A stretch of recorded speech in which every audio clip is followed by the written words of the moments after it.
Hi everyone, today we're going to review the flagship original bottle of this very special distillery that I've wanted to review for some time.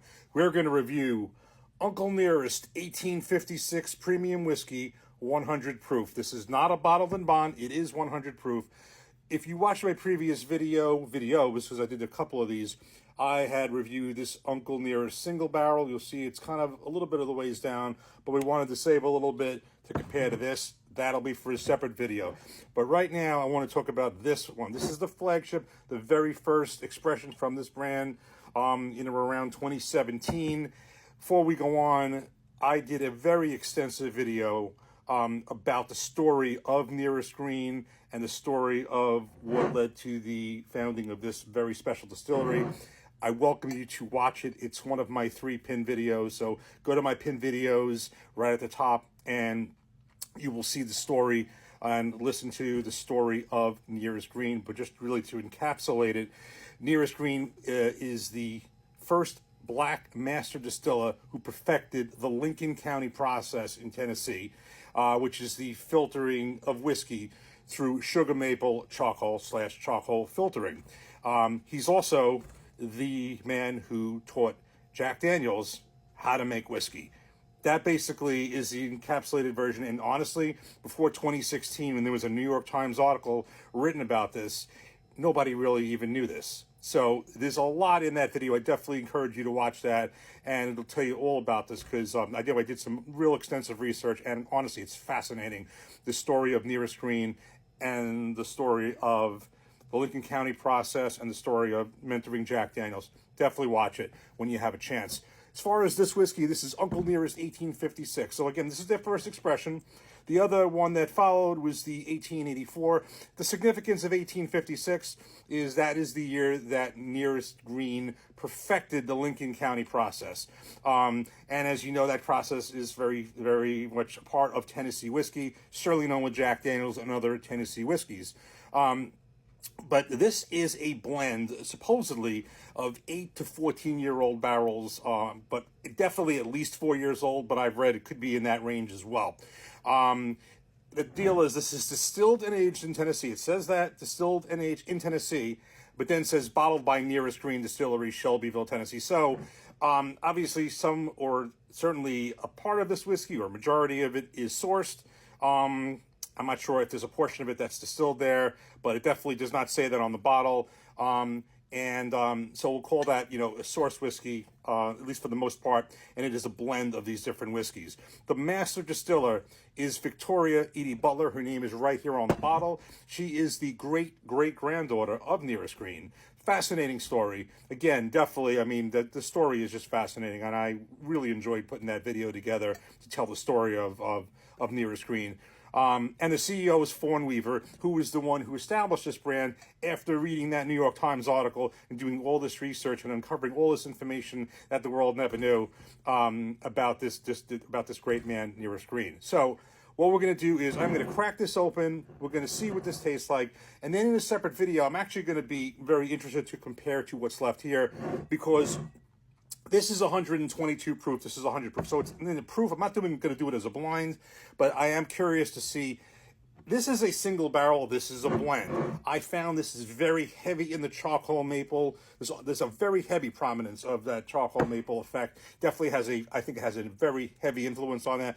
I want to see how this as a blend, how that charcoal mapling has affected this. I want to see if that's just heavy on the single barrel. Is just something that's in the regular blend. We'll go from there. First, let's crack this open. I've heard a lot of great things about this. Let's go.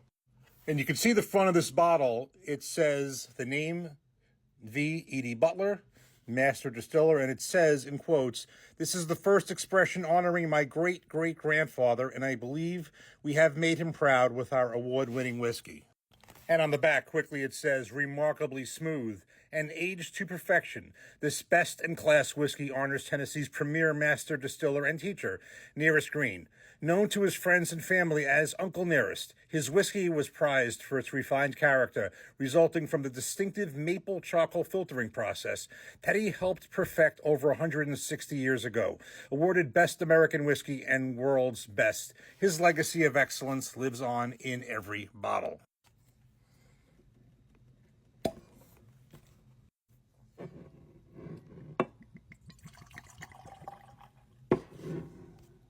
Okay, so we got this poured up. Really, really nice color there.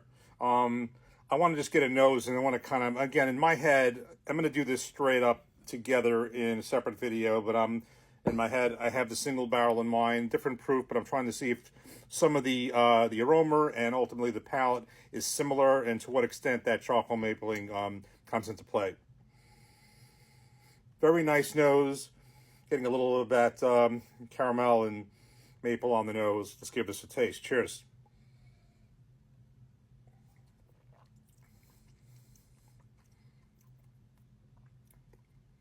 Very similar, very similar. A little less proof, obviously, with the 100 proof versus 122. This is very, very nice.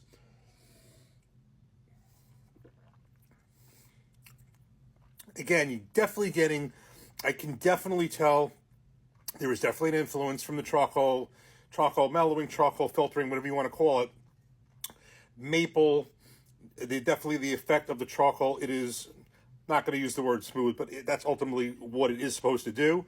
But definitely a charcoal, caramel, maple, bold, full flavor. I feel that the single barrel actually, and I'm gonna, when I put them side by side, but I feel it's every bit of this, just a little amped up and proof, but by no means is the 100 proof weak. I haven't tried the 1884, is a little lower. That's a small batch. Supposedly there's less barrels using that than the regular blend. It's 93 proof. I kind of wanted to start with this as far as the two of them to get, this is the original expression and it's 100 proof. This is very, very good. Nice thick legs on the glass.